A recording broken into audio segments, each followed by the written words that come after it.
이 기독교 신앙을 올바로 가지기 위해서는 율법을 올바로 이해하는 것이 중요하다. 기독교의 시작이 어디에서부터 시작했는가, 또 시작하고 있는가, 이거 잘 이해하셔야 돼요. 그러니까 율법과 그리스도 혹은 율법과 기독교의 관계를 잘 이해하셔야 된다. 왜냐하면 초대교회 신앙은 율법과 별개의 기독교를 만든 것이 아니다. 초대교회 사도 바울과 초대교인들은 예수님을 믿고 따르는 것이 율법을 지키는 것이라고 믿었기 때문에 예수님을 믿고 따르는 이 기독교를 시작한 것이다라는 거예요. 다시 얘기하지만 기독교 신앙과 율법은 별개가 아니다. 초대교회는 예수님을 믿는 것이 율법을 지키는 것이라고 확신했기 때문에 유대인들이 기독교 신앙으로 들어왔던 거예요. 그러니까 율법과 기독교는 별개의 것이 아니고 바로 같은 것이다. 율법을 지키는 것이 예수님을 믿는 것이었기 때문이다. 기독교 신앙이 올바로 세워지려면 율법이 무엇이냐에 대한 개념, 이해가 확실해야 돼. 그러니까 여기서 율법을 예를 들어 사람이 지키는 거, 토요일 날 교회 가는 거, 이렇게 이해하는 이것이랑 율법을 믿음, 그리스도를 믿는 것이라고 해석하는 것이 얼마나 큰 차이인지를 알아야 돼요. 그래서 기독교 신앙을 올바로 가져야만 영생을 얻을 수가 있어요. 그렇기 때문에 율법의 해석이 기독교 신앙을 좌우하는 거예요. 그래서 이 율법이 무엇이냐에 대한 이해를 올바로 해야 기독교 신앙이 어떠한 것인지에 대한 이해가 확실해지는 거예요. 그런 면에서 지금 우리가 이 시리즈를 하면서 우려하고 걱정하는 것이 뭐예요? 지금 대한민국을 비롯한 기독교 신학은 율법을 지키는 것, 이 율법에서 그리스도를 제거하고 율법에서 그리스도를 빼버린 상태의 능동순종 의의 전과 교리를 만들어 놓고 있기 때문에 지금의 기독교는 굉장히 위기다. 다시 말하면 율법에 대한 해석이 잘못되었으므로 기독교 신앙이 왜곡되고 있다라는 거예요. 그래서 기독교 신앙이 올바른 길로 가려면 율법을 성경적인 해석으로 가르쳐야 돼요. 이것은 대단히 중요한 문제다. 우리 제1장 유대인들의 신앙 문제를 한번 생각해 보겠습니다. 다시 얘기하지만 율법의 개념이 성경적으로 정립되는 것이 대단히 중요하다. 그리스도를 믿으라. 그리스도를 믿어서 생명을 얻으라. 이것이 율법을 통한 하나님의 뜻이에요. 그러니까 율법에 하나님이 그렇게 명령을 하는 것이 하나님의 뜻이에요. 그래서 이 율법은 인간이 죄인인 것을 밝혀줘요. 너는 너 스스로 안 돼. 너는 너만이 너의 주권으로 안 돼. 너는 의롭지 않아. 너는 거룩한 존재가 아니야. 그러니 하나님의 아들을 믿어야만 해. 라고 하는, 그러니까 율법은 끊임없이 인간의 제한과 한계, 인간은 스스로 설 수 없는 존재이고 피조물이고 육신인 것을 끊임없이 알려주는 거예요. 그러니까 율법이라고 하는 것. 그러니까 우리가 여기서 컨셉을 잘 기억해 보세요. 여러분들도. 성경을 보면서 나 잘 되기를 보면 안 돼요. 그러니까 설교라고 하는 방식이 이 성경을 통해서 이루어지는 건데, 이 설교라는 것은 어떤 일정한 텍스트를 본문 삼아 그것을 3대지나 4대지나 교훈적인 원리로 이야기하는 것, 이런 것이 성경적인 원리와 맞아야 돼요. 그러니까 성경의 뜻은 첫째는 인간의 본질을 아는 거예요. 늘 얘기하듯이 기독교인이 교회에 와서 설교를 들으면 좋은 말 아니에요. 인간, 내가 누구냐를 이해하게 되는 게 설교의 본질이에요. 이건 매주 하는 거예요, 매주. 성경 자체가 그러해요. 성경은 인간이 누구인가를 말하고 있어요. 인간은 육신이고 피조물이고 죄인이고 절대로 혼자 설 수 없는 자기의 의를 가질 수 없는 존재임을 끊임없이 밝혀주는 게 성경이에요.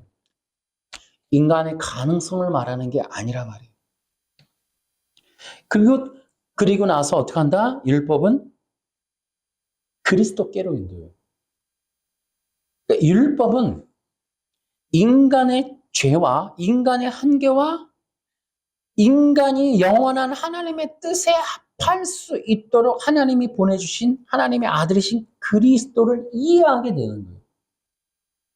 성경을 읽는 사람은 그리스도를 이해해야 돼요. 그리스도를 봐야 돼요. 신구약에 게시된 그리스도 이런 책도 있어요. 이런 책은 되게 많아요. 그러니까 이 구약과 신약 전체에서 말하고 있는 핵심적인 주인공은 인간이 아니라 그리스도입니다. 그러니까 기독교 설교는 진짜 기독교 설교가 어디에서 행해지든 기독교는 세상 종교가 말하지 않는 그리스도를 말할 수 있어야 돼요.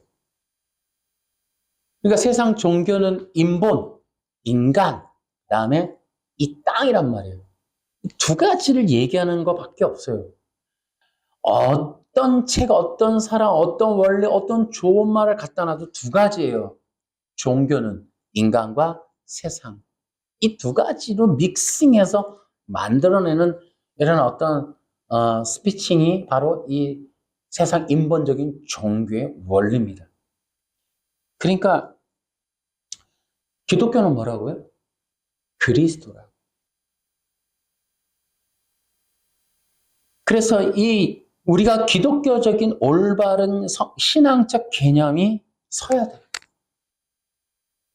여러분도 믿으십니까? 우리 신앙의 핵심은 그리스도. 우리의 관심도 그리스도여야 돼. 그래서 어떻게 한다?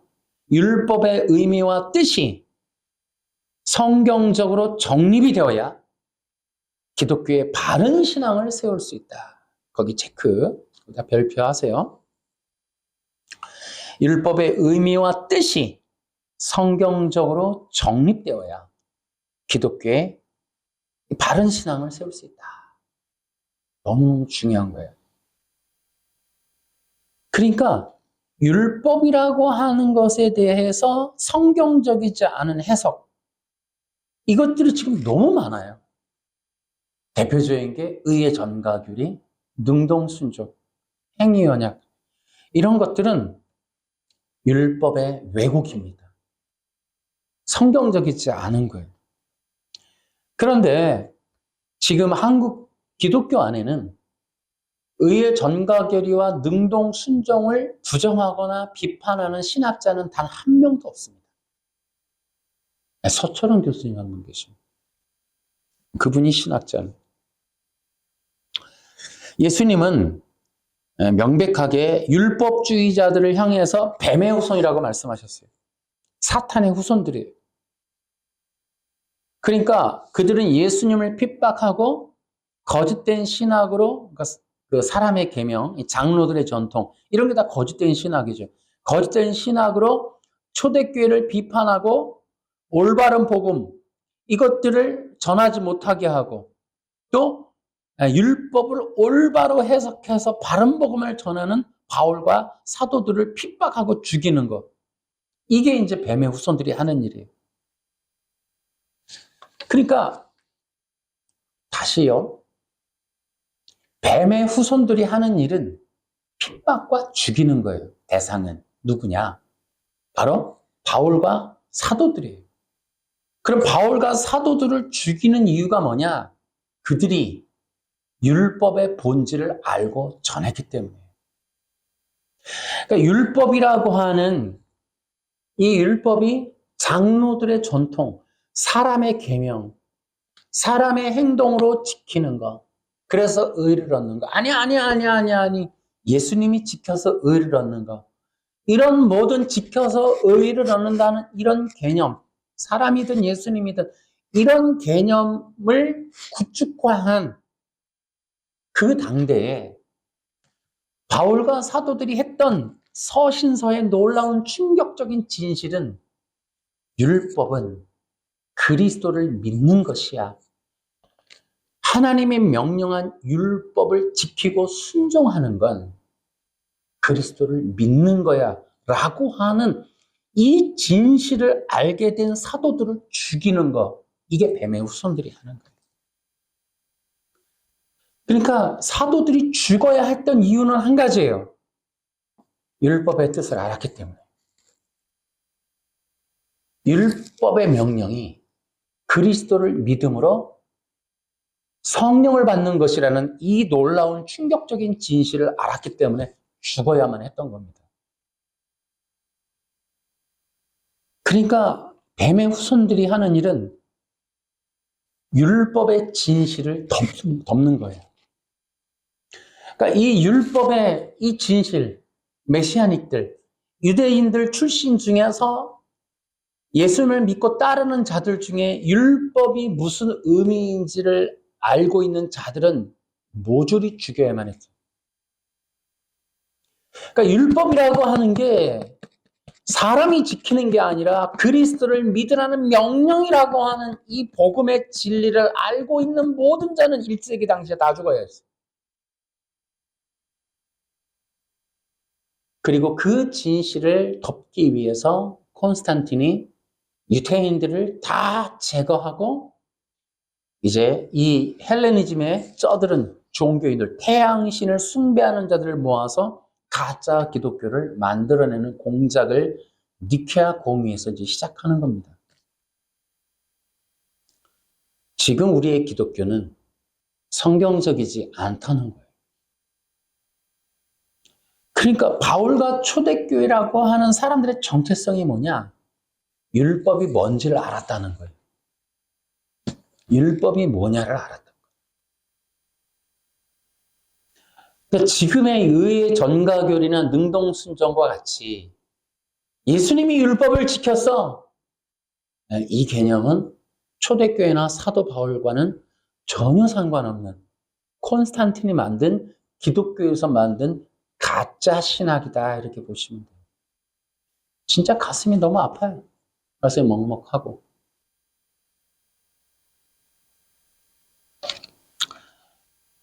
그래서 여러분 다시 한번 들어보세요. 그러니까 예수님 당시나 사도들이 살았던 그 당시에 유태인들이 초대교회를 들어왔어요. 그리고 유태인들이 다 초대교회 교인이었어요. 그리고 이 초대교회 사도 바울도 안식일에 유태인들이 모여있는 곳에 가서 성경, 구약, 우리가 말하는 구약을 들고 가서 복음을 전했어요. 유태인들이 듣고 또 얘기해달라고, 다음날 또 얘기해달라고 이렇게 부탁까지 할 정도로. 그러니까 유태인들의 공동체에 가서 사도 바울이나 사도들이 하는 일은 구약이라고 하는 이 구약 글들의 모음집을 가지고 가서 여보시오, 유태인들, 저도 유태인이에요.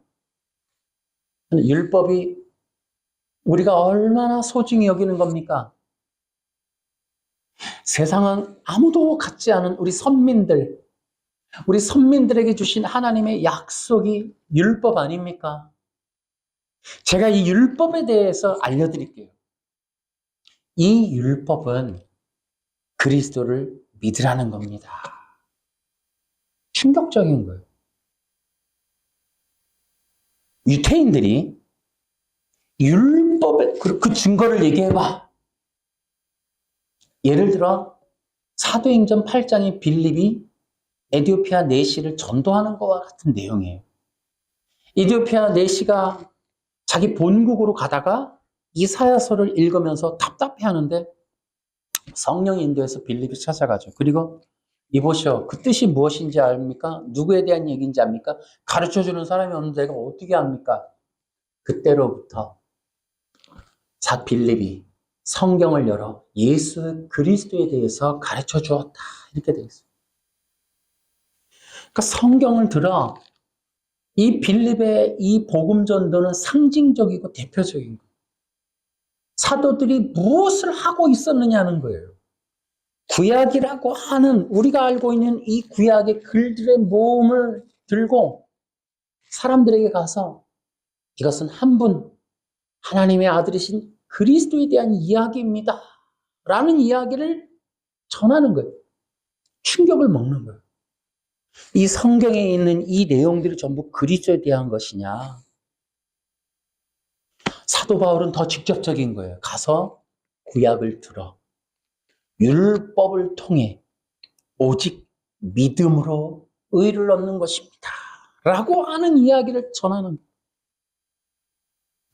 그래서 그 유대인들 중에서 율법을 지키고 싶고 율법을 따르고 싶고 하나님에게 마음에 들고 싶고 하나님이 하라는 대로 하고 싶었던 그 유대인들에게 정말 그렇게 하고 싶어요?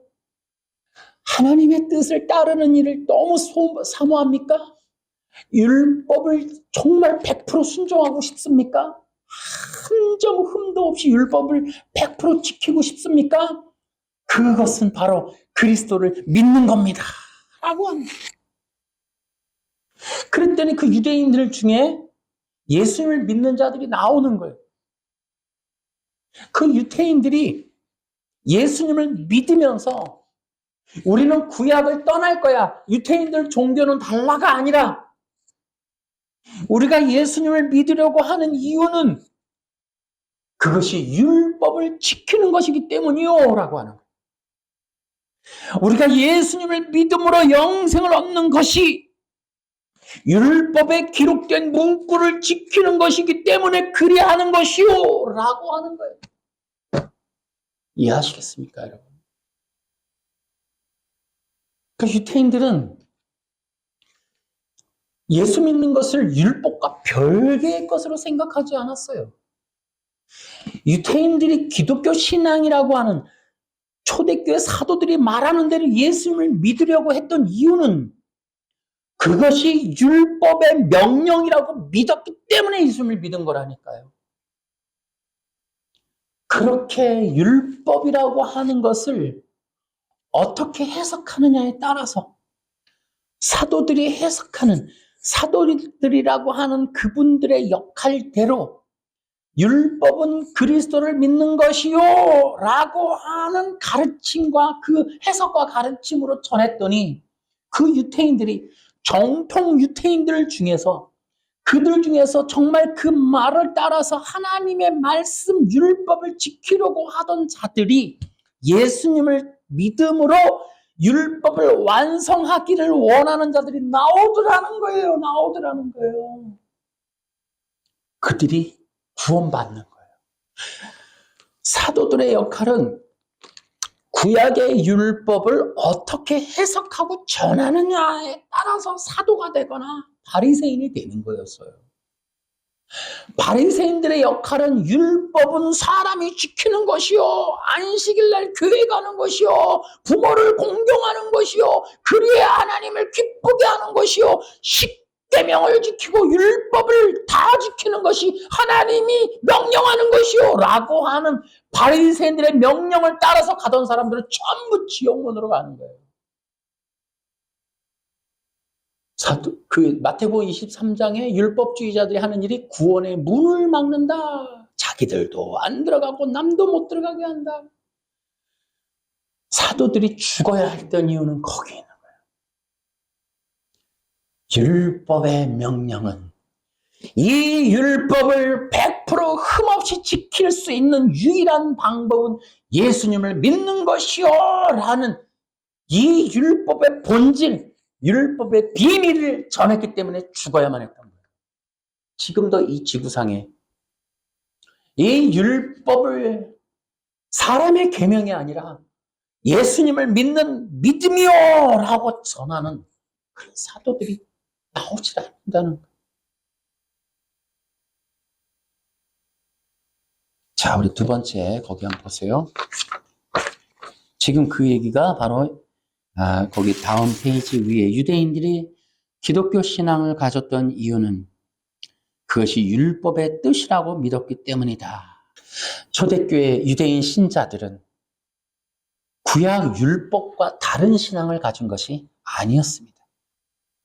그들이 확신했던 것은 그리스도를 믿는 것이야말로 율법을 지키는 것이라고 확신했기 때문에 초대교회 사도들의 복음을 받아들인 거예요. 율법주의자들의 이 율법 종교는 어떻습니까? 율법을 행동 강령으로 바꿔치게 하는 거예요. 다시 꼭 기억하십시오. 분명하게 말씀드립니다. 구약에 있는 이 율법이라고 하는 법은 헌법이 아니에요. 사람이 지키는 법도 아닙니다, 여러분.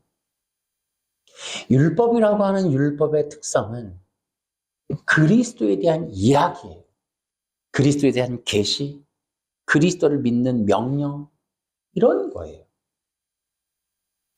그러니까 율법이라고 하는 것을 누구라든지 사람이 지켜갖고 뭐를 얻어내는 개념은 그것은 가짜다라는 거예요. 그러니까 의의 전가결의 능동순종은 율법주의자들이 하는 얘기예요. 이건 성경 얘기가 아닙니다, 여러분. 그러니까 율법을 지켜야 돼? 사람 못 지켜. 예수님이 지켜. 예수님은 죄가 없으니까 완전하게 지켜. 근데 의롭게 되셨어. 예수님을 믿어서 의를 얻어. 이 개념. 여기에서 이게 기가 막힌 이 엄청난 종교사기다 말이죠. 율법은 지키는 얘기가 아니에요. 믿는 얘기라고. 그러니까 예수님이 자기에 대한 얘기를 지킨다는 게 말이 됩니까? 여러분이 토끼와 거북이 있어요. 그거를 줬더니 율법이라 그러면 그럼 토끼와 거북이대로 살 거예요, 그러면? 지키는 거. 그런 개념이 아니다. 거기서 말하는, 실제적으로 말하는 게 뭐냐가 중요한 거죠. 율법이라고 하는 건, 보세요. 제사장, 제물, 이런 것들이 모두 예수 그리스도가 어떻게 구원을 이루실 것인가에 관련된 모형과 상징이라고. 그런 이야기들을 지켜야 돼. 예수님이 지켰어.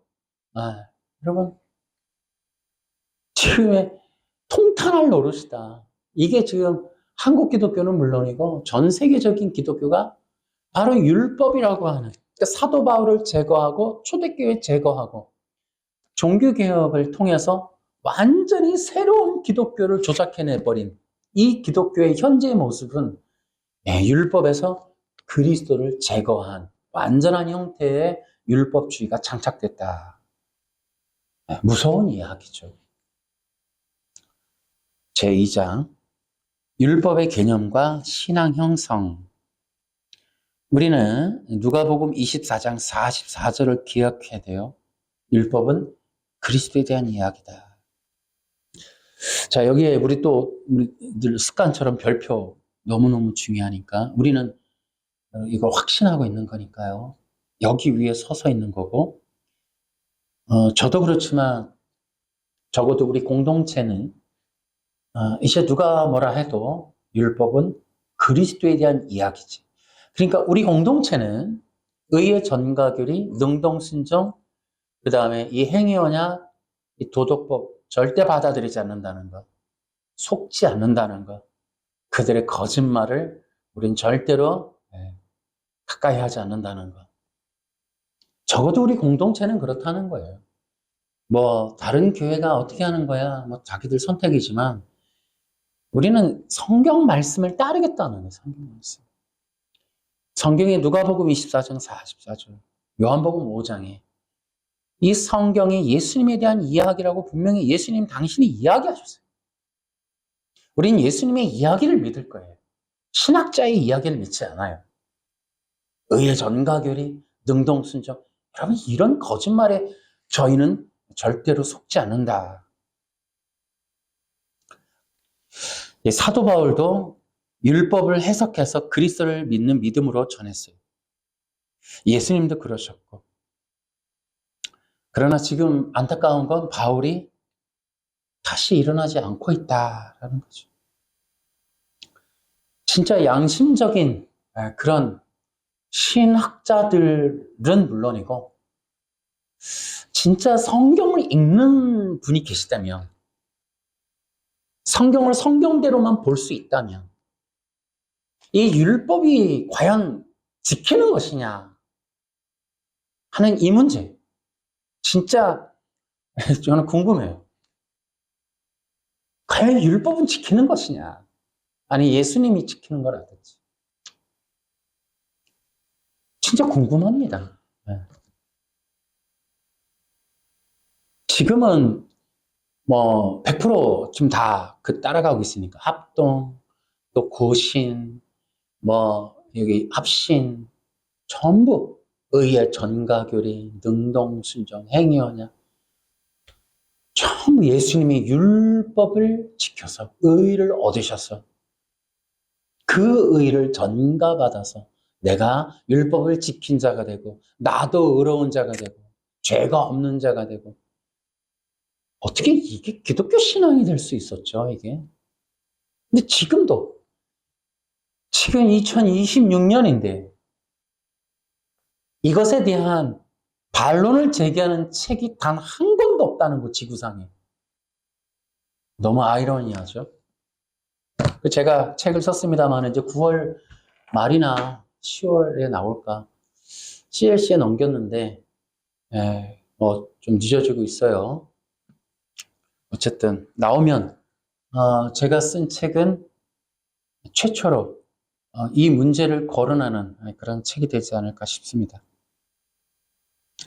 여러분, 율법은 그리스도에 대한 이야기예요. 사람이 지키고 도덕과 윤리를 행하고 십계명을 지키고 그리스도의 의를 전가받고 그러는 거 아니에요. 성경은 의의 전가교리와 능동순종을 말하는 구절이 단 한 구절도 없습니다. 제가 분명하게 책에다 썼습니다.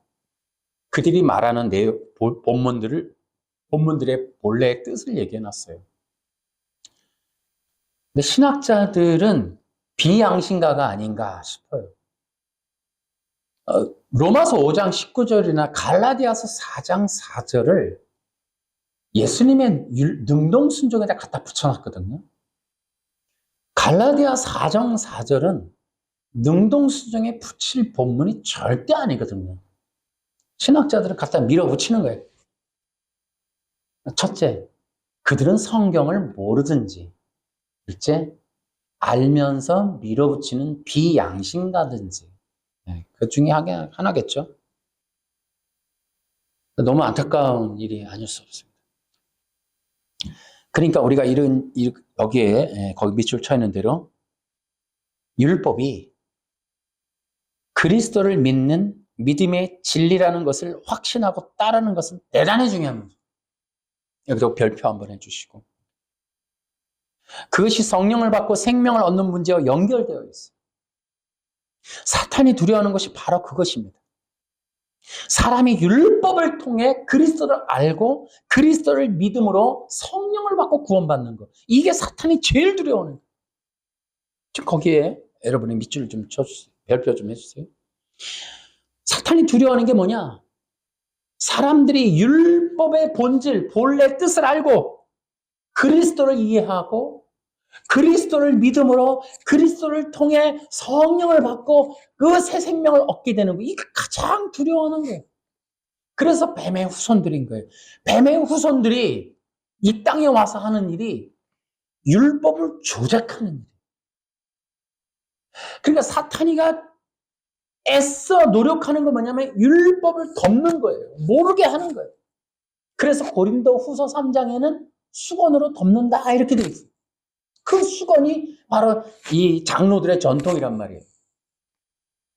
그러니까 사탄이 하는 일은 율법의 본질을 지키는 거라고 속이는 거예요. 사도들이, 성령님을 통한 사도들의 역할은 율법의 본질, 본래의 뜻을 전하는 거예요. 하나님이 명령한 구원의 법, 하나님의 구원의 계획, 그것이 율법인데 그 율법의 뜻은 그리스도를 믿는 것이요 라고 하는 거예요. 그 내용을 사탄은 감추는 거예요. 그러니까 율법의 본래의 뜻을 밝히고 그리스도를 믿는 믿음을 가지도록 하는 거, 이게 전도였어요. 초대교회 사도들의 전도고, 율법의 본래의 뜻을 밝히고 그리스도를 믿는 믿음을 가지고 성령 받는 것이 기독교 신앙의 본질이고 그 시작의 밑바탕이었어요. 그리고 교회의 밑바탕, 교회의 이 시작이 바로 성령 받는 거예요. 어떻게? 그리스도를 믿음으로. 그 성령이 내리신, 그리스도를 통해 성령이 내리는 그것이 교회의 반석이었다니까요. 성경의 본질이 바로 그걸 말해요. 그렇기 때문에 성경은 창세기서부터 믿음에 대한 이야기를 계속하는 거예요. 근데 우리가 모르잖아요. 어디에 구약에 믿음이 있어요? 그 얘기를 사도 바울이 풀어서, 아브라함이 믿음으로 의롭게 된 것은 갈라디아서, 로마서에 다 해석해놓고, 그것도 부족해서 히브리서 11장 가면 믿음으로를 해석해놓은 거예요.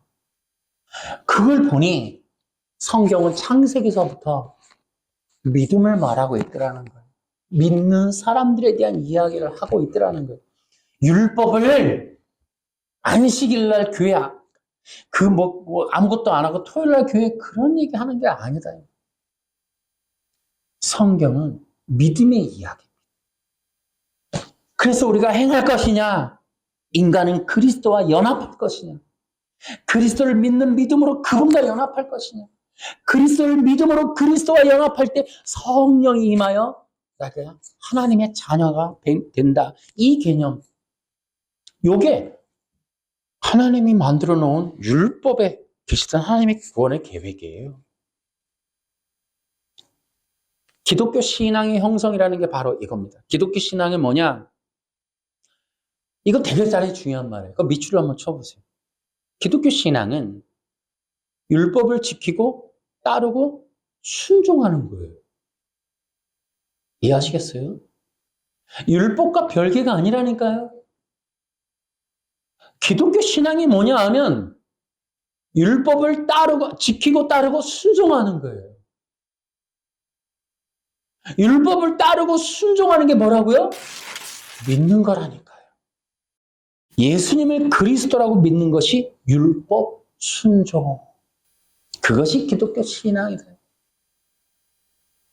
기독교 신앙은 율법을 지키고 따르고 지키는 건데, 그 순종하는 건데, 그게 뭐다? 예수님이 그리스도이십니다 라고 믿는 거예요. 예수님을 주님이십니다 라고 믿는 거예요. 이게 율법을 지키는 거예요. 그러니까 율법을 완전하게 지키는 방법은 믿는 거예요. 그러니까 율법이라고 하는 걸 완전하게 지킨다고 이거 몇 가지를 지키고 10계명을 지키고 이러는 거예요. 율법을 지키는 게 뭐냐? 예수님이 주님이십니다 라고. 우리 로마서 한번 읽어볼까요? 우리 8절부터 읽을게요. 성경이 무엇이라고 말합니까? 말씀이 내게 가까이 있으니 내 입에 있고 내 마음에 있다. 이것이 바로 우리가 선포하는 믿음의 말씀입니다. 여러분이 만일 여러분의 입으로 예수님은 주님이시다 라고 고백하고 또 마음으로 하나님께서 그리스도를 죽은 자들 가운데서 다시 살리신 것을 믿으면 여러분은 구원을 얻을 것입니다. 여러분은 마음으로 믿어 의롭다함을 얻으며 입으로 고백하여 구원을 얻습니다. 성경은 이렇게 말합니다. 그를 믿는 자는 누구나 부끄러움을 당하지 않을 것이다. 아멘. 13절. 그것은 누구든지 주님의 이름을 부르는 자는 구원을 얻을 것이기 때문입니다. 그러면 그들이 믿지 않는 분을 어떻게 부를 수 있겠습니까? 또 그들이 들은 적이 없는 분을 어떻게 믿을 수 있겠습니까? 그들에게 선포해주는 사람이 없는데 어떻게 그들이 들을 수 있겠습니까? 여러분, 성경은 믿음에 대한 얘기. 믿음을 부탁하는 말씀. 여기 어디에 율법을 지키면, 여기 어디에 율법을 행하면, 십계명을 지키면 도덕과 윤리가 어디에 있어요? 예수님은 주님이시다라고 고백하고 마음으로 하나님께서 그리스도를 죽은 자 가운데 다시 살리신 것을 믿으면 여러분은 구원할 것이다. 여러분 마음으로 믿어 의롭다함을 얻으며 의롭다함을 얻는 게 여기 나오잖아요. 그러니까 다시 한번 말씀을 드리지만 이 땅에 있는 기독교 신학 여기에 속지 마시기 바랍니다. 이 구독자가 몇 명 되지 않지만 자신 있게 말씀드립니다. 성경은 믿음을 통한 구원이지 지켜서 의로운 것을 통해서 의로움은 절대로 말하고 있지 않다. 속지 마라. 의의 정가교리나 능동순종 말은 좋고 신학자들이 말하고 미국, 영국, 독일 어디든지 갔다 와서 유명한 스펙 쌓아서 말하는 여러분 그런 사람들한테 속지 마세요. 지금은 기독교 신학이 위험하다. 자, 또 계속해서. 자, 그러므로 기독교 신앙은 율법의 올바른 해석에서부터 출발했다. 예? 그것이 이제 사도들인 거죠. 예수님도 오셔서 율법의 본래의 뜻을 말씀하셨다. 그럼 그 율법의 본래의 뜻이 무엇이냐? 믿음으로 영을 받는 것이다. 믿음으로 성령 안에서 영적인 연합을 이루는 것이다. 자, 그리고 이제 3페이지에서 제가 3개를 말씀을 드리겠습니다. 그래서 기독교 신앙은 로마서 8장 15절에 늘 얘기하듯이 하나님께서 창세전에 하나님의 아들과 자녀들에 대한 언약, 이 언약을 말씀하실 때에 바로 뭐한다? 성령을 통한 이 언약의 성취를 이미 말씀하고 계셨다. 자, 그래서 첫째, 성령 안에서 생명을 얻는 신앙이 바로 믿음으로 얻는 구원이다라는 거예요. 성경은 언약이다. 성경은 언약이죠. 우리는 이걸 개신교는 우리 개신교 좀 이상하지만 우리 기독교는 로마 카톨릭을 제외한 우리 기독교, 이 기독교에서 말하는 성경은 언약이에요. 이거 꼭 이해하셔야 돼요. 성경에서는 어쩔 수 없이 구약 유대인들을 배경으로 두기 때문에 글들의 몸, 스크립처라는 말을 했어요. 이것은 글이란 뜻이에요, 그냥. 우리는 언약이라는 말을 쓴단 말이에요. 근데 그 언약이 두 가지예요. 커버넌트와 테스타멘트. 근데 이제 여기 개혁 성경은 테스타멘트를 썼지만 원어적인 의미에 더 가까운 건 커버넌트다라는 거죠. 커버넌트에는 대속적 희생이라는 개념이 들어가요. 여기는 테스타먼트는 유언이라는 개념이 들어가고 사실은 이 피로 인한 어린 양의 피로서 대속적인 사랑의 나타남, 언약의 성취 이것이 바로 성경이 말하는 언약이기 때문에 커버넌트가 맞다라고 말하는 신학자들이 있습니다. 대표적인 게 바로 이제 김지석 교수님. 이제 어쨌든 이 성경 우리가 말하는 이 성경은 언약이에요. 언약, 구약, 신약. 언약으로 구성되어 있다는 거예요. 이건 대단히 중요한 시각이에요. 성경을 언약으로 보는 것. 그러니까 언약의 성취라는 개념으로 봐야 신약이 뭐냐면 성령의 새 언약이다 이렇게 나와요. 그러니까 새 언약이 뭐냐? 성령의 언약이다 이렇게 얘기한다고. 그렇기 때문에 언약으로만 봐야만 율법주의자들이 들어올 수 있는 길이 없어져 버려요. 그래서 새 언약으로만 봐야만 이것은 성령이라고 하는 것이 나오게 돼 있어요. 그러니까 의의 정과 능동순종은 언약으로 보지 않는 거예요. 그러니까 율법주의자의 시각인 거예요. 왜냐하면 그들의 신학의 결과물은 성령이 아니에요. 근데 언약의 결과물은 성령이에요. 그래서 하나님은 이미 언약으로 성령을 약속하셨고 옛 언약은 상징으로, 새 언약은 완성, 성령 안에서의 완성으로 언약을 성취하고 완성하는 걸 보여준다고. 그래서 성령을 받는 것이 하나님의 뜻이라는 거예요. 성령이 약속돼 있는 거예요. 그게 구약은 기름 부음, 곧 마시아, 신약에서 그리스도 이렇게 되는 거예요. 그래서 그래서 내가 전에도 얘기했듯이 성경의 핵심적인 주제는 뭐냐? 기름 부음이에요. 예수님은 요한복음 3장에 거듭남을 말씀하셨어요. 어떻게? 물과 성령. 이게 율법의 뜻이라니까요. 하필이면 유대 율법의 최고봉 석학한테 들어가갖고 니고데모한테 바보야, 넌 이것도 모르니? 응? 유대 율법 선생이면서 너는 이것도 모르냐? 내가 엄마 뱃속에 들어가야 됩니까? 그러니까 유대 율법 최고봉인데 영의 이야기를 모르니? 율법이 영을 말하고 있음을 모르니? 하나님의 나라가 영의 나라임을 모르니? 지상낙원이 아니라 영의 나라임을 모르니? 그래서 니고데모가 혼나는 거예요. 의의 순종, 의의 정각위리, 능동순종 전부 이거 다 육이에요. 육.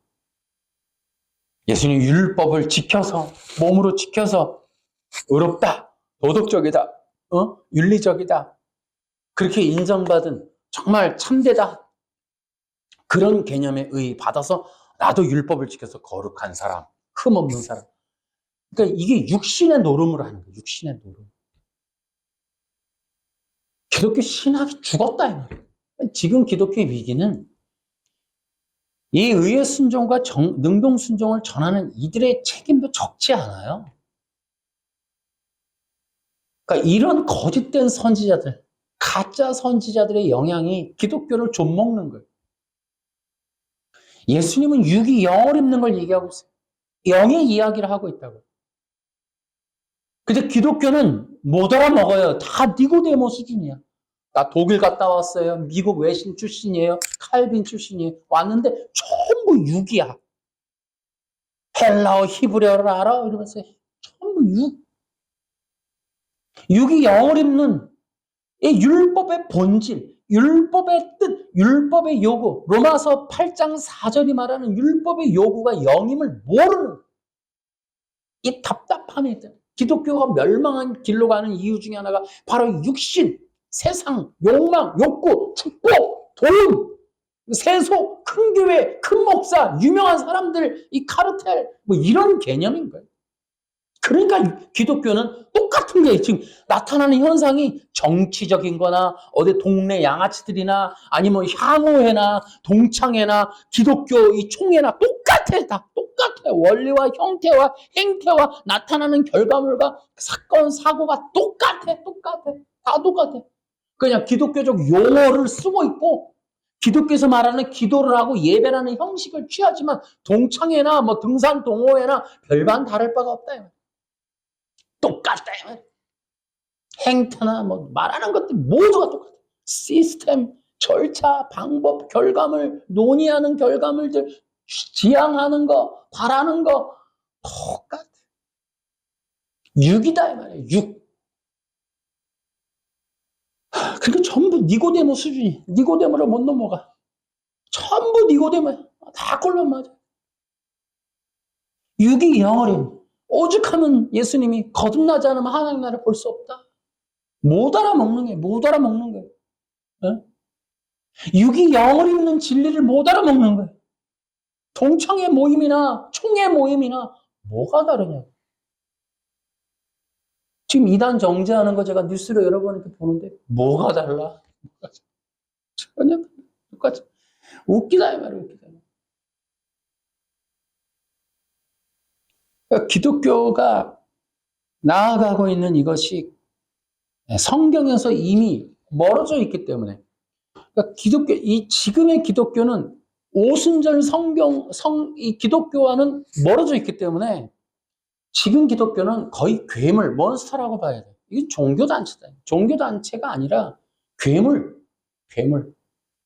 두 번째로 성령을 통해서 이제 거룩함을 이루는 것. 이것이 바로 하나님이 율법을 통해서 믿으라고 하는 명령의 이유였어요. 그러니까 하나님이 율법을 통해서 명령하는 거룩함은 성령님이에요.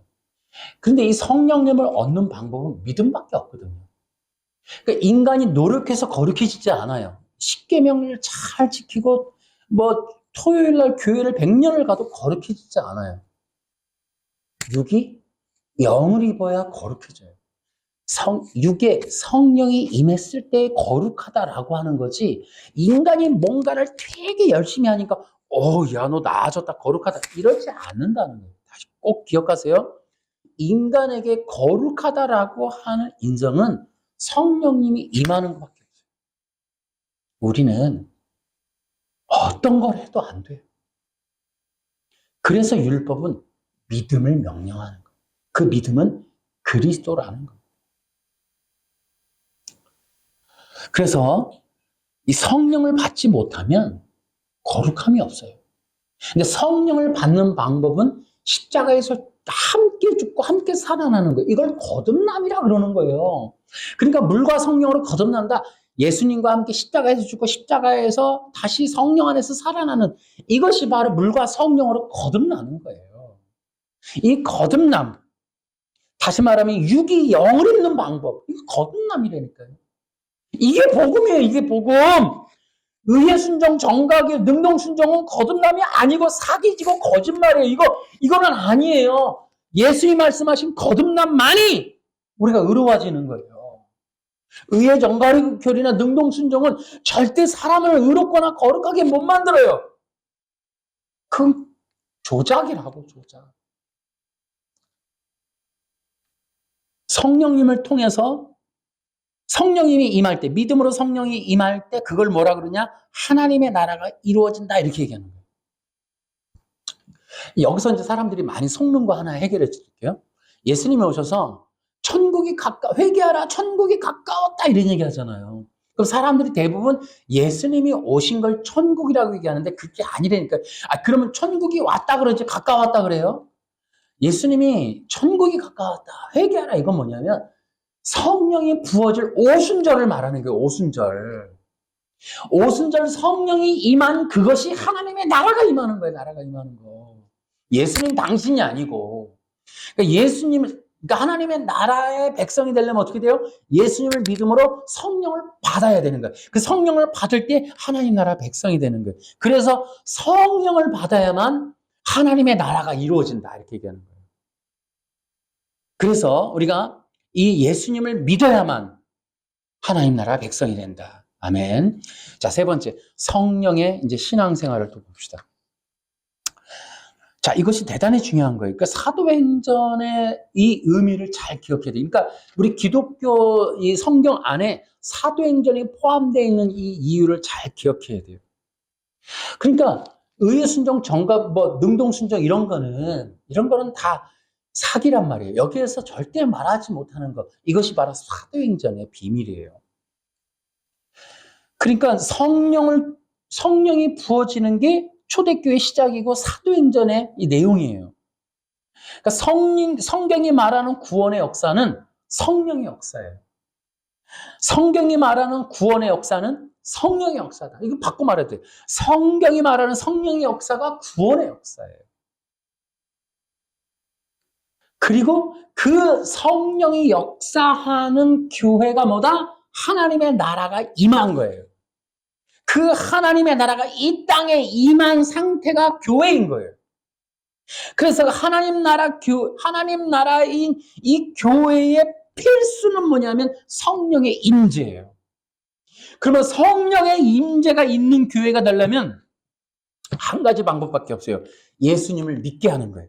예수 그리스도를 믿을 때 받을 성령, 믿을 때 받는 성령을 통해 그 성령 안에 있는 자들이 모여있는 공동체를 교회라 그러는 거예요.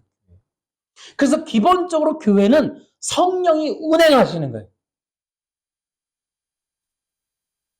교회는 뭐냐? 성령이 운행하는 것이 교회다. 교회는 하나님의 나라인 이 공동체로서, 생명의 공동체로서 성령이 주인이시다라는 거예요. 이런 것이, 이런 내용이 왜 중요하냐? 율법을 어떻게 해석하느냐의 결과에 따라서 나타나는 거예요. 그러니까 율법, 의의 순종, 의의 전과 교리, 능동 순종 이런 방향으로 가면 지금 말한 거랑 완전히 달라져요. 왜냐하면 의의 전과 교리, 능동 순종 이 율법을 율법주의자식으로 해석하는 거에는 성령이 나타나지 않아요. 성령이 등장하지 않아요.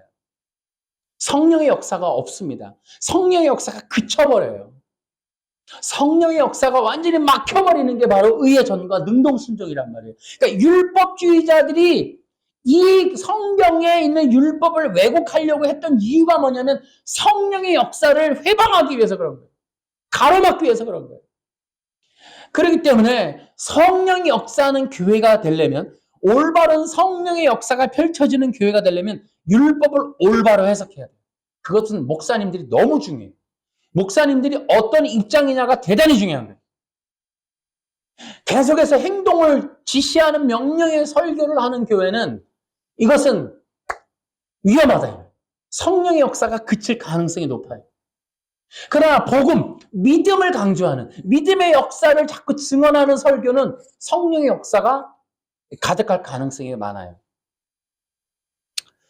자, 그렇게 되면은 기독교 신앙의 본질이 바뀌어요. 그러니까 지금 말했던 성령의 역사가 운행하는 교회가 되는 이 개념, 교회란 성령의 역사가 운행하는 거야. 오순절 마가다락방에서의 오순절 성령이 임하는 게 교회야. 이 개념이 율법을 그리스도로 해석하는 거예요. 율법을 올바로 해석하는 거예요. 그러니까 율법을 어떻게 해석하느냐에 따라서 신앙, 교회, 본질이 다 바뀌어버려요. 그래서 이 의의 전가와 능동 순종 교리가 기독교 자체를 완전히 그냥 뒤틀어버리는 거예요. 에? 기독교를 완전히 다른 종교화하게 만드는, 예수님을 랍비 예수라고 그러니까 그 정도로 다 뒤틀어버리는, 일반 종교, 율법 종교화하도록 만드는 거짓된 장치가 의의 전가 능동 순종이라는 거죠. 자, 그래서 거기에 기독교 신앙생활에 대한 개념이 완전히 바뀌어버려요. 그러니까 성령을 통한 기독교 신앙을 갖게 하려면 율법을 올바로 해석해줘야 돼요. 그래야만 종교생활과 별개의 길로 갈 수가 있어요. 성령 안에서 새 생명, 새 마음, 새 법의 역사, 이런 것들은 율법주의자들에게 나타나지 않아요. 그걸 나타나지 못하도록 가로막으려고 율법주의자들이 장로들의 전통 만드는 거예요. 두 번째, 성령의 인도하심 안에서 이루어지는 영적인 일들이 나타나게 되는 게 바로 율법을 올바로 해석하는 결과물이에요. 그러니까 영적인 일들을 잘 분별해야 돼요. 영적인 일들이라고 해서 예를 들어 은사라든지, 다시 잘 들어봐요. 딱 구별해 드릴게요. 성령의 인도하심 안에 이르는 영적인 일이 뭐냐면 성령을 빙자해서 나타나는 육적인 욕망을 성취하는 게 아니에요. 다시 말하면 성령의 역사는 인본이 아닙니다. 성령의 역사는 그리스도입니다. 이걸 분별하셔야 돼요. 그러니까 율법을 그리스도로 해석하는 이 일은 인본을 버려야 돼요. 완전히 십자가에 못 박혀야 돼. 세상 욕망, 욕구로부터 그러니까 교회의 부흥의 짐, 사람들이 싫어할 것에 대한 부담감, 사람들이 떠날까, 이거 뭐 시험 들까, 이런 걸 하면 안 돼. 목회자는 이게 선지자가 되려면 사람들이 싫어할 것에 대한 두려움을 가지면 안 돼. 그러니까 설교자가 설교자라고 될 수 있는 이유 딱 하나야. 성경에 말하는 것만 말한다요. 그러니까 성경에 말하면 말하는 거야. 사람이 싫어하는 게 상관이 없는 거야. 그러니까 진리를 말하는 거에 두려워하면 안 돼.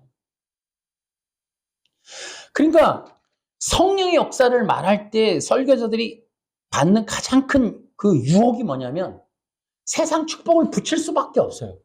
성령을 받으면 여러분이 복됩니다. 잘 됩니다. 은사가 나타납니다. 능력을 받습니다. 여러분이 세상 이렇게 막 돈도 많아집니다. 이런 개념을 그렇게 하는 것은 성령의 온전한 역사가 아니다.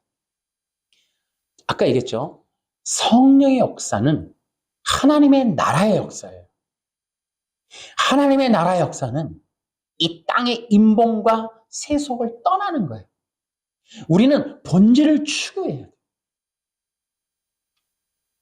세 번째로, 율법의 개념을 완전히 바꿔서 성령의 역사가 나타나게 하면 그리스도 중심의 신앙이 세워져요. 그러니까 율법이 그리스도입니다. 그리스도를 믿는 믿음입니다. 이 믿음을 통하여 하나님의 영이 부어짐으로 내가 거룩해집니다. 이런 방향으로 신앙의 이 본질적인 신앙을 갖게 되면 그 사람의 신앙이 나타나는 것도 어떻게 되냐? 그리스도 중심으로 세워져요. 이것이 대단히 중요한 거예요. 성령의 역사는 그리스도 중심적 신앙을 세우게 된다라는 거예요. 성령이 임하셔서 하시는 일이 뭐냐면 성령이 임한 사람들에게는 나타나는 증상이 예수님을 증언해요. 그러니까 성령님이 우리 안에 임해서 새 마음이 돼갖고 하시는 일이 예수님을 알려줘요. 그리스도를 알려줘요. 그리고 그리스도께로 인도해요. 우리의 마음과 생각과 뜻을 끊임없이. 그래서 성령님이 얘야 예수님이 신랑이시란다 하면서 끊임없이 우리를 그리스도이신 예수님께로 알고, 그래서 어떻게 하던가? 우리의 본성이 그리스도 안에서 새롭게 형성이 되게 해요. 이제 내가 사는 것은 내가 사는 것이 아닙니다. 이 고백이 나오는 거예요. 예수님의 사랑을 더 깊이 아는 것으로 가게 돼요. 그래서 성령님이 역사하시면 구약에서 명령하고 알려주던 그리스도가 와우 신약의 예수님이시네. 구약의 그리스도는 신약의 예수님이야. 와 구약에서 말하는 하나님의 아들이 바로 예수님이시네. 그래서 신약에 나타나는 그 사도들의 고백이 예수님은 하나님의 아들이십니다. 예수님은 하나님이십니다. 이걸 계속 고백하게 되는 거예요. 그것을 알게 되는 거. 그게 성령의 역사예요. 성령의 역사는 예수님을 아는 거예요. 예수님을. 기독교 신앙이라고 하는 건 뭐냐면 예수님 중심적으로 세워지는 그러한 놀라운 은혜의 그런 교회의 모습이 바로 이 성령 중심적 신앙이라는 거예요. 성령이 역사하시면 그리스도로 가는 거예요. 그리스도로. 그리스도가 누구냐 하는 거예요. 이게 새롭게 세요. 내가 어떻게 될까? 복을 어떻게 받나? 내가 이런 거 아니다. 의사를 어떻게 받나? 절대 아니다. 성령이 역사하시면 예수님 중심적 신앙이 세워져요. 예수님을 따라가고 예수님을 알게 되고 예수님을 더 깊이 이해하게 돼요. 그래서 성령의 역사는 그리스도의 역사예요. 요거 한마디만 하고 지나갈게요. 성령이 오시면 이 진리를 깨닫고 나면 교회는 기름 부음의 통로가 됩니다. 이 성령의 이 율법에 대한 개념이 확실해지면 순교적 믿음을 갖게 돼요. 이게 놀라운 거예요. 아까 얘기했죠. 유대인들이 사도 바울서부터 유대인들이 하나님의 명령, 하나님의 뜻을 따르는 게 믿음이다라는 걸 알게 되는 거예요. 그러니까 기독교 신앙이 뭐냐면 믿음인 거예요. 행함이 아니에요. 믿음이란 말이에요. 그러니까 기독교 신앙을 통틀어 창세기서부터 통틀어 기독교 신앙이란 뭐냐? 하나님의 뜻을 따르는 건데 그 하나님의 뜻이 뭐냐? 믿는 거다. 그 믿음이 율법의 명령이고 믿는 것이 율법을 지키는 거고 믿는 것이 율법에 순종하는 거야 라는 걸 유대인들이 알고 나면 이들은 하나님의 뜻을 따르는 것이 소중하기 때문에 그 따르는 방법을 가지고 목숨을 건다고요. 그들을 흔들어서 이놈아 율법은 지키는 거지. 율법은 행하는 거지. 율법은 능동순종이지 이런 얘기를 하는데 아니요. 율법을 지키는 것, 율법에 순종하는 건 예수를 믿는 것이 율법의 순종이고 하나님은 그것을 기뻐하십니다. 라는 것이 유태인들이라고 하는 선민들에게 들어가면 목숨을 건다고요. 순교를 한다고요. 그래서 순교하는 거예요. 그래서 그들은 예수님을 믿는 믿음에 순교를 해버리는 거예요. 그러니까 순교의 조건은 예수님을 믿는 믿음이에요. 그 믿음이 없이는 순교라는 것은 불가능해요. 이 마지막 시대에 사탄이 제일 두려워하는 게 그런 거예요. 믿음으로 순교하는 게 두려운 거예요. 그러니까 지금 하는 일이 뭐냐면 신학이나 교리나 이런 얄팍한 이런 가짜들을 세워서 하는 일이 성도들에게 믿음을 몽창 빼내는 거야. 성도들의 마음, 생각, 뜻, 가르침에 믿음이라는 걸 몽창 빼버리는 게 신학이 하는 일이에요. 행하라는 거예요. 그러니까 보이는 게 전부야. 보이는 게 전부고, 도덕과 윤리. 인간의 육신에 보이는 것들로만 신앙 삼게 만드는 게 거짓된 신학들이 하는 거예요. 진짜 성경의 뜻, 성령님이 역사하는 성경의 뜻은 믿음이에요, 믿음. 믿음을 갖는 거예요, 믿음. 흔들리지 않는 믿음. 결코 뺄 수 없는 믿음. 흔적을 뽑아낼 수 없는 그 믿음을 갖는 것. 사람들, 그래서 지금의 이런 가짜들이 하는 일, 축복된 일, 은사적인 일, 뭐 성령의 뭐 기적의 역사, 이런 모든 것들도 자칫하면, 은사운동도 자칫하면 성도들에게 믿음을 빼는 발판이 될 수도 있다는 걸 기억하셔야 돼요. 은사운동을 부정하는 게 아니에요. 자칫하면 이 본질이 빠진 상태의 은사운동은 사람들의 믿음을 빼는 발판이 돼버려요. 다시 얘기할게요. 성령의 기름 부음, 성령의 역사, 성령의 능력은 사람들의 믿음을 강화시키는 데 역할이 있는 거지 그 믿음을 빼버리는 것에 있는 게 아니에요. 사람들로 하여금 마음속에 예수님을 믿는 믿음을 강화시키는 것이 성령의 역사예요. 나타나는 은사고 나타나는 기적의 역사들은 예수님을 믿는 믿음을 강화하도록 보조적인 역할을 하는 거지 그것들이 오히려 그 믿음을 배제하고 은사를 추구하여 내 욕망을 성취해야지로 가버리면 예수님은 온데간데 없어져 버린다고. 그래서 은사운동도 조심하라는 얘기예요. 기본적인 건 모든 것은 성경의 진리를 떠나서는 안 된다는 거예요. 성경에 있는 진리는 믿음이에요. 하나님이 원하시는 건 믿음이에요. 굳건한 믿음, 보배로운 믿음, 금 같은 믿음이라고. 정금 같은 믿음을 원하는 거예요. 그래서 유태인들도 순교했던 이유는 예수를 믿는 게 하나님의 뜻이라는 걸 확신했기 때문에 순교한 거예요. 그것이 율법을 지키는 거야.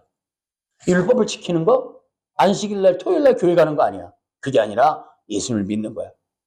그 믿는 게 하나님의 뜻이야. 나 여기서 못 물러나. 내가 확신했어. 왜? 성경을 보니까 사도들의 성경 해석을 들어보니 그게 맞아.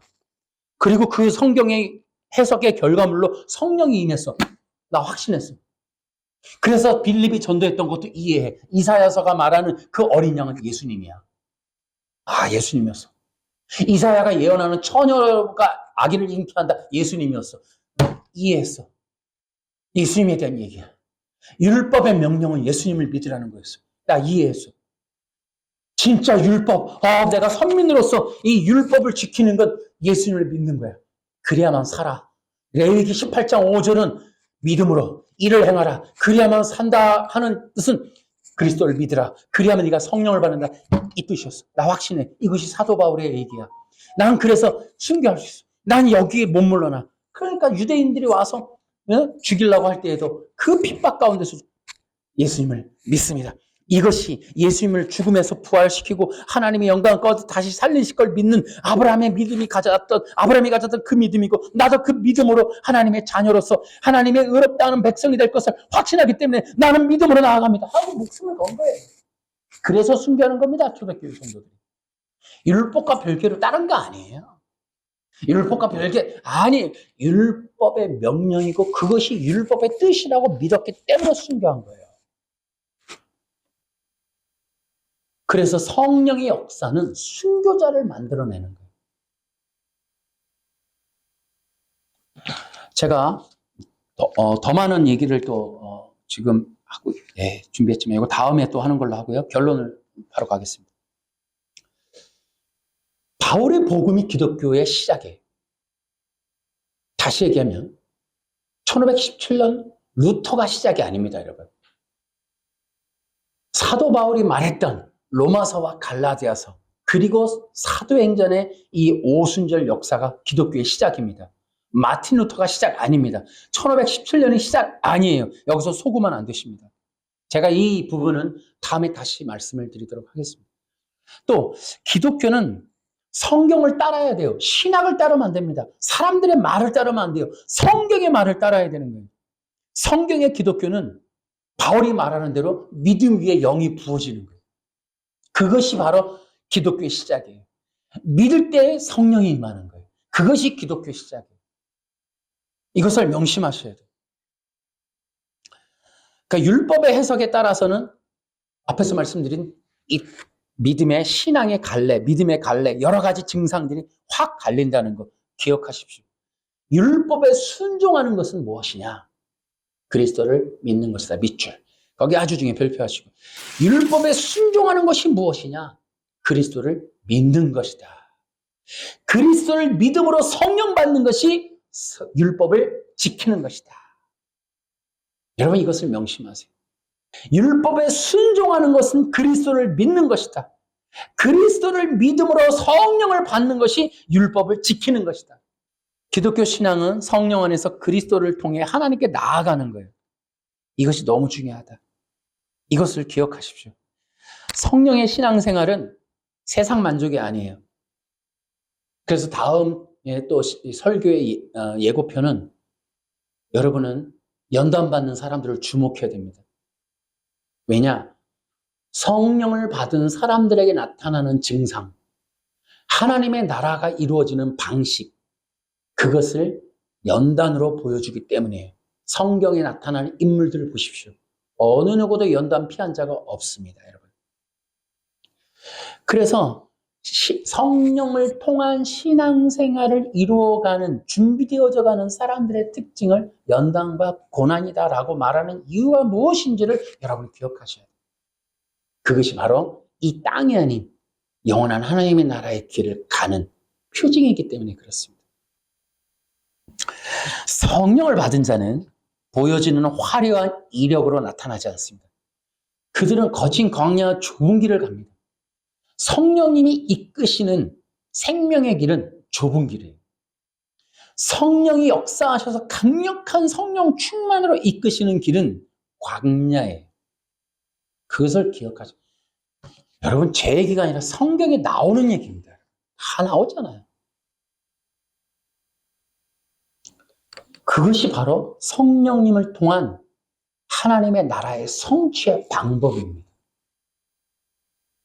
근데 그것을 사람들이 알게 되는 것이 사탄은 가장 두려운 거예요. 연단받는 게 천국의 길임을 사람들이 이해하게 되는 이 일이, 각성이 일어나는 걸 두려워하는 거예요. 성령 충만하면 교회 가서 즐거운 노래 부르고 화려한 예배 드리고 재미있고 은혜 받고 막 좋아지고. 여러분 성경을 좀 보시고 성경대로 가보세요. 성경의 기독교적 신앙을 가지면 우리 초대교회 성도들 어떻게 살았는지를 기억해 보시고 역사적인 기독교의 우리 앞선 선친들을 보세요. 우리가 지금 성령 충만이나 좋은 교회라고 평가하는 기준들이 그들에게 나타났었는지, 성령님이 운행하시는 성경적인 역사의 방법과 교회 사적인 하나님의 백성들, 하나님의 사람들의 특징을 이 시대의 사람들이 가지고 있는 선입견과 비교해 보시라니까요. 이런 것들을 깨닫게 되거나 각성하거나 깨어나게 되는 일을 사탄이 두려워한다. 진실을 아는 자가 일어나는 걸 두려워하는 거예요. 율법의 진실을 알았던 사도 바울이 죽어야 했던 것처럼 지금도 전 세계에서 사도 바울이 알았던 진실을 아는 유태인들이 나오지 못하도록 완전히 틀어막았던 이 이유, 진실을 아는 걸 두려워하는 사탄의 이유. 성령의 역사가 교회의 성경을 통해 나타나는 게 교회에 어떻게 나타나는지를 아는 이 일들을 이해하는 건 사탄이 가장 두려워하는 거예요. 과연 성령 충만이 뭐고 성령을 통한 신앙생활의 모습이 뭔지를 이해하게 되는 일을 가장 두려워하는 거예요. 성도들은 심취해 있지만 그러나 그것이 과연 천국으로 가는 길인지는 성경적으로 검증해 보시오. 그런 의미에서 우리가 다음에 또 그래서 성경을 좀 자세히 보고 성경에 있는 율법의 의미를 이해하는 일은 엄청나게 중요해요. 그 이후에 일어나는 신앙생활이 어떠하냐도 양쪽 방향으로 갈리게 돼요. 율법의 해석이 이렇게 중요해요. 율법이 믿는 것이냐 행하는 것이냐 하는 이 문제를 결정하는 다시 한번 부탁드리지만 제발 이 시대의 신학에 속지 마십시오. 의의 전각에 위한 능동순종을 말하는 사람들을 멀리 하십시오. 그런 신학자들을 조심하세요. 이 성경이 말하는 걸 들으십시오.